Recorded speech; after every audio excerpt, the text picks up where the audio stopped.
महाभारत हमारे लिए एक अद्भुत ही नहीं महानतम ग्रंथ है और इसमें इसकी जो कथाएं वो बड़ी अद्भुत और उसमें बहुत सारे संदेश हैं, प्रेरक प्रसंग हैं। इसकी एक प्रसंग की तो हम व्याख्या कर चुके हैं अपने पिछले वीडियो में। इस बार नैतिक मूल्यों का संरक्षण हर हालत में होना चाहिए, ये हमारा प्रेरक प्रसंग है। और हमें महाभारत के करैक्टर से ये बात कैसे उभर कर आती है और कैसे ये संदेश हमें मिलता है। मित्रों, डॉक्टर सर्वदानंद आर्य आपसे अपने चैनल सच आज का से संबोधित है और आज का हमारा प्रेरक प्रसंग यही है कि महाभारत में कर्ण के पर्व से कथा आती है और उससे ये संदेश मिलता है कि हमें मॉरल वैल्यूज यानी नैतिक मूल्यों का संरक्षण हर हालत में करना चाहिए।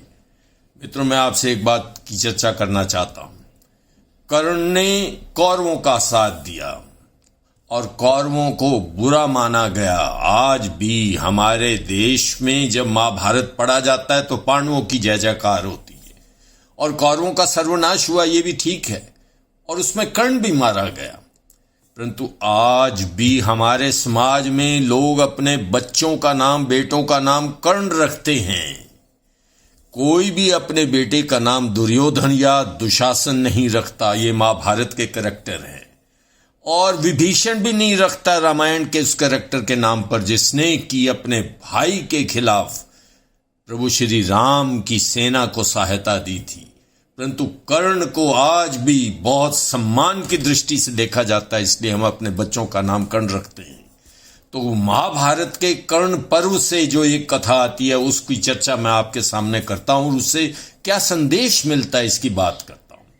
कथा यह है कि खंडन वन में एक महासर्प रहता था। उस सर्प का नाम था अश्वसेन।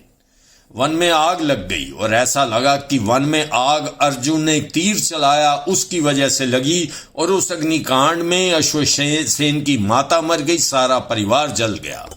और उस सर्प ने ये फैसला किया कि मैं अर्जुन से बदला लूंगा। कुरुक्षेत्र में जब महाभारत रचा गया तो कर्ण और अर्जुन आमने सामने थे। अश्वसेन ने कहा इससे बढ़िया अवसर हो ही नहीं सकता। उसने क्या किया, बाण का रूप धारण कर लिया और कर्ण के तरकस में जा घुसा।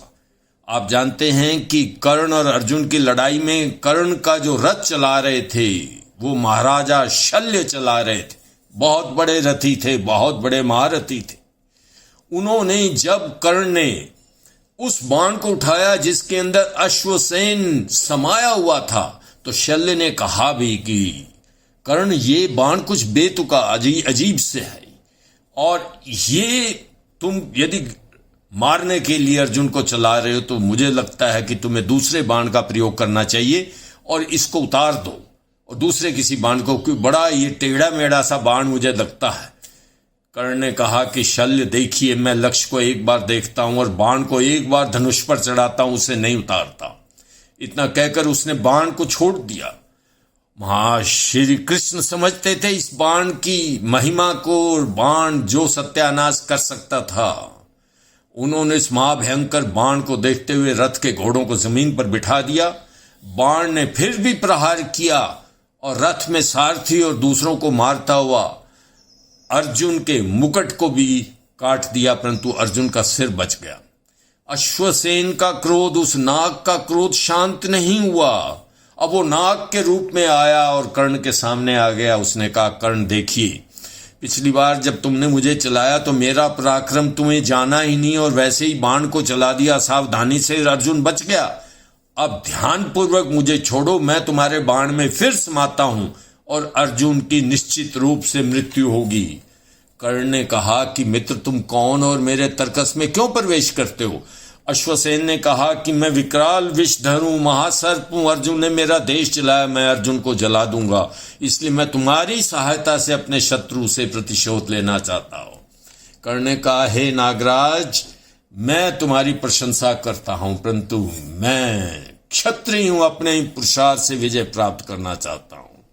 किसी द्वेष बुद्धि से, छद्म से, जाल से, धोखे से मैं अपने शत्रु को बिल्कुल नहीं मारूंगा। मुझे पराजय भी स्वीकार है यदि लड़ाई के मैदान में होती है। और मैं तुम्हारी ओट में आकर अर्जुन को नहीं हराऊंगा। नैतिक मूल्यों का संरक्षण मैंने सारे जीवन किया है और अब भी करता रहूंगा। ये होता है संदेश कि नैतिक मूल्यों का संरक्षण हर हालत में होना चाहिए, चाहे उससे आपके स्वार्थों को कितनी ही आघात क्यों ना लगता हो, आपका लक्ष्य भेदा जाता हो या नहीं, परंतु तरीका आपका ठीक होना चाहिए। मॉरल वैल्यूज को नहीं छोड़ना चाहिए, चाहे आप शत्रु के साथ बर्ताव भी कर रहे हो। मित्रों, मैं अपने इस वीडियो को यहीं समाप्त करता हूं और ये दूसरा प्रेरक प्रसंग है जो महाभारत के संदर्भ से मैं आपके सम्मुख लाया हूं। यदि आपको मेरा ये वीडियो पसंद आया हो तो आप मेरे इस चैनल को हर हालत में सब्सक्राइब करिए ताकि मेरा हौसला बना रहे और ऐसी कई कहानियां मैं आपके सम्मुख ला सकूं। धन्यवाद, नमस्कार।